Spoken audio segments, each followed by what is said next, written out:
দেশের বাইরে আমার কোনো ঠিকানা নেই।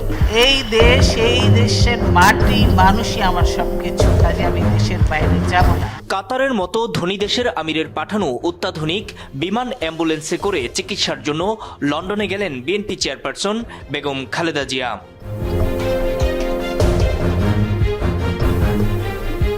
কাতারের মতো ধনী দেশের আমিরের পাঠানো অত্যাধুনিক বিমান অ্যাম্বুলেন্সে করে চিকিৎসার জন্য লন্ডনে গেলেন বিএনপি চেয়ারপারসন বেগম খালেদা জিয়া।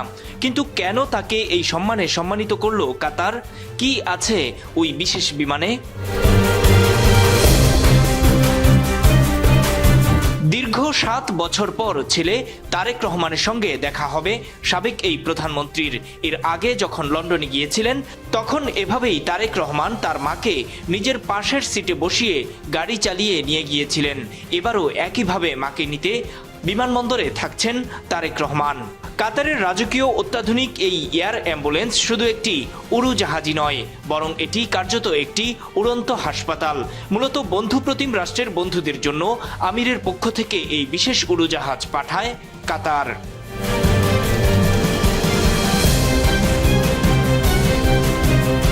মূলত হাসিনার পতনের পর কাতারের সঙ্গে সম্পর্ক ভালো যাচ্ছে বাংলাদেশের।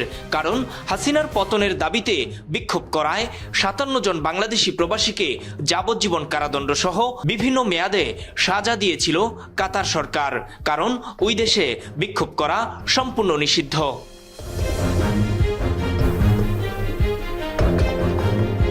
হাসিনা ক্ষমতায় থাকতে ওই প্রবাসীদের মুক্ত করার ব্যাপারে কোনো কার্যকর উদ্যোগই নেননি।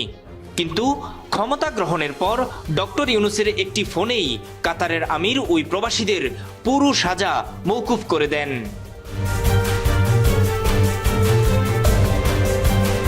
সেই থেকেই কাতারের সঙ্গে সম্পর্ক ভালো যাচ্ছে বাংলাদেশের। সেই সুবাদে বাংলাদেশের সাবেক প্রধানমন্ত্রী বেগম খালেদা জিয়ার জন্য বন্ধুত্বের বহিঃপ্রকাশ হিসেবেই এই অ্যাম্বুলেন্স পাঠিয়েছেন কাতারের আমির। এই এয়ার অ্যাম্বুলেন্সের বিশেষ কিছু বৈশিষ্ট্য রয়েছে। এর মধ্যে অন্যতম হলো উন্নত চিকিৎসা সুবিধা। রয়েছে ভেন্টিলেটর, যা শ্বাস প্রশ্বাসে সহায়তা করে। খালেদা জিয়ার অবস্থা খুব একটা ভালো না হওয়ায় এটি খুবই দরকার ছিল তার জন্য। রয়েছে ডিফিব্রিলেটর বা হৃদয় স্পন্দনের সমস্যা সমাধানের জন্য এটি খুবই কার্যকর। শুধু তাই নয়, এই বিমানে রয়েছে মনিটর ও ইনফিউশন পাম্প, যা রোগীর অবস্থা পর্যবেক্ষণ ও ওষুধ সরবরাহ নিশ্চিত করে। বিশেষ হাসপাতালের মতো রয়েছে সম্পূর্ণ আইসিইউ সুবিধা। রোগীর অবস্থা অবনতি হলে সেখানে দ্রুত যাতে স্থানান্তর করা যায় সেই ব্যবস্থা রয়েছে এখানে। চিকিৎসক ও নার্সদের টিম রয়েছে এই অত্যাধুনিক এয়ার অ্যাম্বুলেন্সে, যারা সার্বক্ষণিক প্রস্তুত থাকেন রোগীর সেবায়। স্বাস্থ্যসেবার পাশাপাশি এই বিমানে রয়েছে আরামদায়ক আধুনিক পরিবেশও। রোগীর শারীরিক ও মানসিক স্বস্তি নিশ্চিত করার জন্য উড়োজাহাজটি বিশেষভাবে নকশা করা হয়েছে। রোগীর পরিবারের সদস্যদের জন্য রয়েছে আলাদা আলাদা রুম। এটি বেগম খালেদা জিয়ার জন্য খুবই উপযোগী, কারণ ঢাকা থেকে লন্ডনে একটানা প্রায় 11,265 কিলোমিটার উঠতে হবে।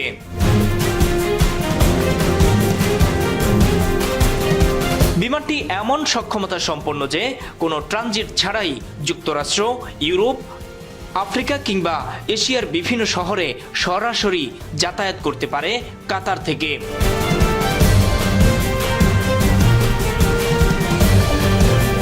এয়ারবাস এসিজে 319 বিমানটি বিলাসিতায়ও শীর্ষে রয়েছে। এটি তৈরি করেছে ফ্রান্সের এয়ারবাস কোম্পানি। এই বিমানের দুটি ভার্সন রয়েছে, একটি ভিআইপি মডেল, অন্যটি এয়ার অ্যাম্বুলেন্স মডেল।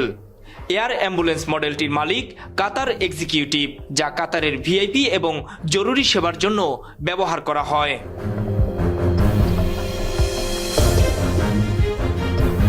ঢাকা থেকে মঙ্গলবার রাত 10টায় যাত্রা শুরু করে কাতারের রাজধানী দোহায় পৌঁছাবে স্থানীয় সময় রাত 1:30টায়। এরপর সেখান থেকে বিশেষ একটি উড়োজাহাজে লন্ডনের উদ্দেশ্যে রওনা হবেন বেগম খালেদা জিয়া।